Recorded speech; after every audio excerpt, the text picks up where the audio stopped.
In a mining colony prison, dozens of prisoners are forced to work every day while wearing a special gadget on their mouths that doesn't let them speak. When a machine known as the Crusher Pit breaks down, a guard calls prisoner Kai to fix it. In just a few minutes, Kai gets the machine working again. Suddenly the guards bring in a new prisoner and everyone is shocked to see Hatch, the general who lost a civil war against General Lang. A former rebel stands up when he sees his general and the guard immediately punches for it. The prisoner retaliates with a headbutt and another prisoner uses the chance to punch a guard as well, throwing him on the floor to beat him up with his chains. Sensing a riot coming, another guard activates the crushing pit, reversing it so that the chains around the prisoner's leg drag him toward it. The guy soon falls and is shredded to death in seconds. At that moment Hatch gives a signal to someone hidden and a guard is suddenly shot from afar. Then he teams up with the prisoners to start beating up their captors. A guard uses the machine again to activate the other chains, causing more prisoners to fall into the pit to their deaths. Once the guard is distracted, Kai rushes to the machine and tries to stop the massacre, only for the chain to start pulling him as well. He grabs a fallen weapon from the ground and shoots the chain to no avail, so he has no choice but to lose a leg instead. While the chains drag away his limb, Kai hops back to the machine and finally stops it. A last guard tries standing up and Hatch makes a gun gesture so the hidden sniper quickly kills him. Then Kai passes out. Sometime later, Kai wakes up in Hatch's ship and discovers he was given a mechanical prosthetic. Hatch uses a device to remove the prison thing from Kai's mouth and explains he's been rescuing other rebels to reform his army and counterattack. He knows Kai's father, who used to fight for the rebellion too.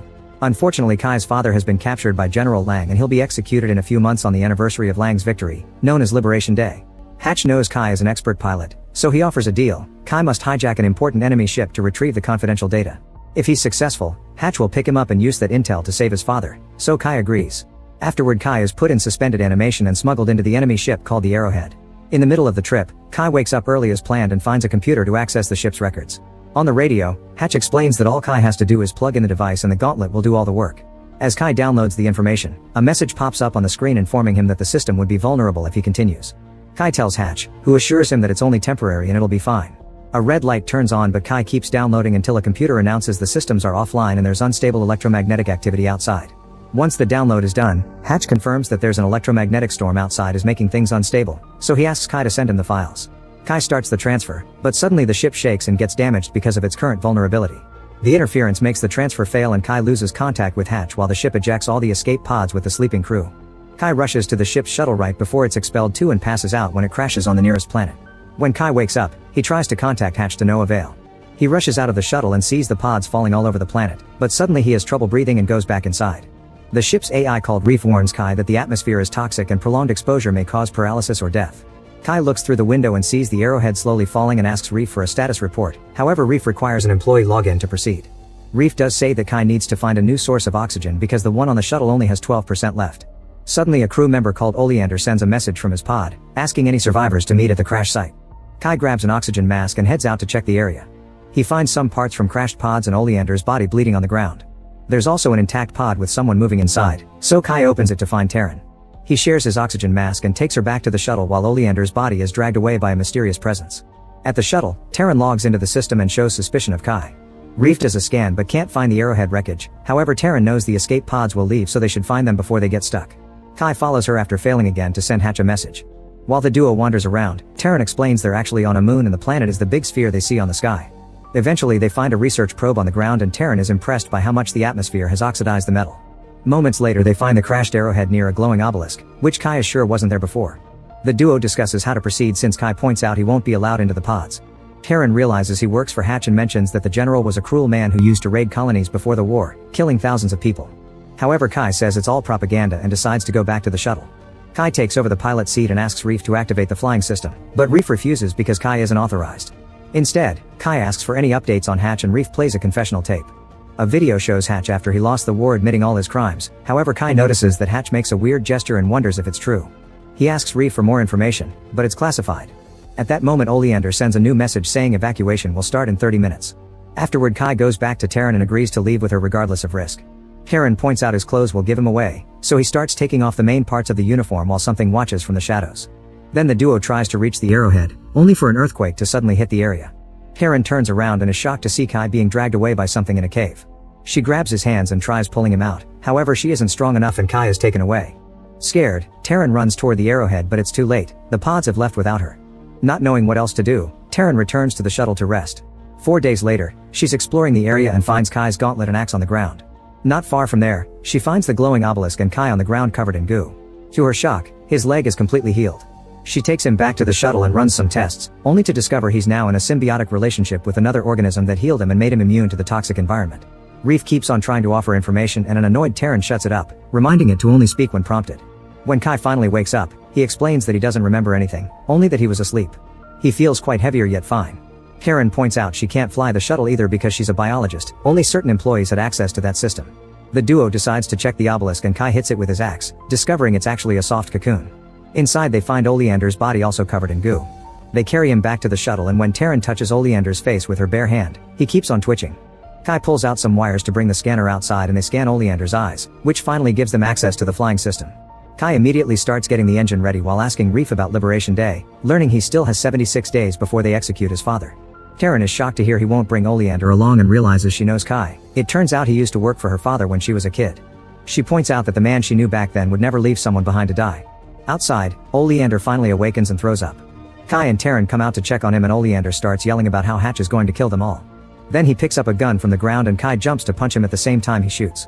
After knocking Oleander out, Kai turns around and discovers Terran is dead. Furious, he starts beating Oleander up. Suddenly he freezes because he notices he's been shot as well.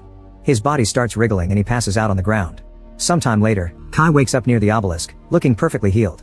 After seeing mysterious lights flying in the sky, he goes back to the shuttle area and is shocked to see Terran's and Oleander's skeletons. He enters the shuttle and discovers the engine is failing, so he asks Reef for an explanation. It turns out he's been missing for 34 days, during which the engine was left running and eventually burned out. There are 42 days left until Liberation Day.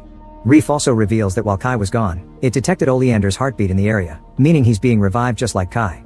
Curious, he goes to the caves and notices footprints on the sand. When he reaches out, his hand glows like the obelisk so he decides to go back. For the next few days, Kai searches for crashed pods and takes their parts to fix the engine. He also retrieves Terran's ID badge. Reef plays cartoons for him while he works. One night, Kai wakes up when he hears a strange sound. Suddenly he starts feeling unbearable pain and Reef detects an alarming heart rate. Kai leaves the bed only to fall in agony, breaking the repairs he's been doing. Reef points out he may do worse and asks him to leave. Then Kai runs to the cave and hears the same weird noise before a terrifying monster appears. He immediately runs out and falls to his knees in pain as weird limbs come out from his back, making him pass out. Sometime later, Kai wakes up covered in goo again and returns to the shuttle. He concludes fear and pain trigger the transformation and wants to get rid of the creature inside him. Frustrated, he starts punching the engine and mentions Liberation Day, desperate to save his father. Unfortunately, Reef informs him that he slept for a long time and Liberation Day happened 2 days ago. A crying Kai goes out and falls on the ground, accepting his fate is to be stuck here forever. 3 years later, Kai is still living on the moon. He's trained his body and now whenever he accidentally hurts himself, he can stop the transformation before it happens. In the sky, he can still see the mysterious lights flying. One night, he sees something glowing inside a helmet and gets excited. He brings it outside and frees a firefly, who joins others of its kind to make a beautiful light show. When he returns to the shuttle, he finds footprints outside and discovers Terran's badge is gone. As he discusses the situation with Reef, the AI shares a theory. He thinks Oleander has the same symbiotic relationship as Kai's, meaning he's been revived but he's stuck in the monster form. Reef thinks death is part of Kai's life cycle now. The bodies die but their consciousnesses live on in new replicated bodies. When Reef asks Kai to self-delete so it can study the body to find a cure, Kai refuses, saying it's just a theory and him reviving in a new body isn't guaranteed. Afterward, Kai searches for the Oleander monster and is shocked to find one of his dead bodies. He brings it back to the shuttle and puts it up as bait. When the monster comes close enough, Kai comes out and finally shoots it. While hearing roaring in the distance, he cuts off a piece of the monster and brings it to Reef, who scans it to confirm this is indeed Oleander's DNA. It also cross-references dates and points out the roaring could be heard every time Oleander or Kai died, which means something out there reacts to their deaths. It sounded like a mother mourning her young and it probably activated the revival process. Kai doesn't understand much because he isn't a biologist, and hearing that word prompts Reef to mention Terran. When Kai authorizes the AI to share information, it plays a recording of the night of the shooting. It turns out Terran had been unconscious, not dead, and she escaped after Kai died. The skeleton Kai found later had been his own. Kai gets angry because Reef never mentioned that Terran was alive in 3 years, so Reef has to remind him he can only share information when prompted. Now Kai has a new purpose, finding Terran. He takes parts from the shuttle and builds a body for Reef so it can follow him around during the search. After lots of wandering, they make it to the caves and Reef tries scanning the tunnels. However, there's a strong electromagnetic interference that messes with its system. They decide to follow that weird signal and Kai starts smelling something weird. Since it's dark, he asks Reef for something bright and the AI plays a rather loud video. Kai has to run to disconnect the sound but it's too late. The creature comes out of the shadows and attacks. As Kai dodges the attack, Reef gets tackled instead, and the monster goes after Kai next. It quickly bites his arm and Kai uses the chance to hit it with his axe, killing it. At that moment the same roar echoes in the cave. Kai follows a glow at the back and finds his original body next to Oleander's.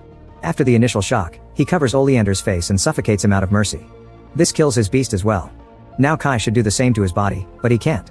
Instead he retrieves his prosthetic leg and goes back to searching for Terran with Reef.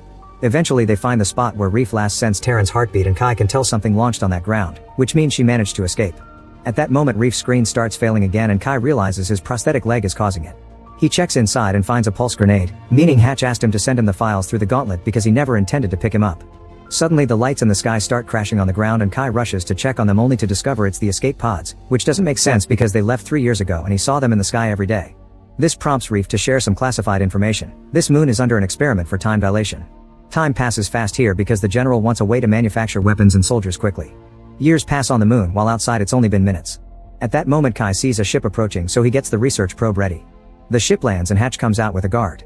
He did receive Kai's messages and it took him just 20 minutes to come, but for Kai it was years. Kai realizes it was Hatch who shot down the arrowhead and the pods because he wants to use this moon for his own army. He tells him all the information is in the shuttle, but Hatch knows he's lying and knocks him out. When Kai wakes up, he's chained up in the shuttle and discovers they have Terran too. When Hatch threatens to kill her, Kai tells him he hid all the intel inside the research probe. Then Hatch goes looking for the probe, and once he finds what he wants, he activates the grenade in Kai's leg. However, Kai expected this and put the grenade inside the probe, which now explodes. At that moment Kai's body starts glowing and he fully transforms into the monster form. The guard tries to shoot him down, but Terran tackles him to stop him. As Kai gets too close to Terran, Reef appears outside and calls for him. The creature bursts out covered in blood and destroys Reef at the same time Terran comes out, meaning the blood belongs to the guard. With sweet words, Terran reaches out to the creature and tells him he can control it. The beast steps back and soon Kai returns to his human form. He returns to Terran and together they grieve for Reef. Suddenly a heavily wounded Hatch appears and starts shooting at Kai before stabbing him. Kai uses his monster strength to grab Hatch by the neck and allows a creature limb to come out to kill him.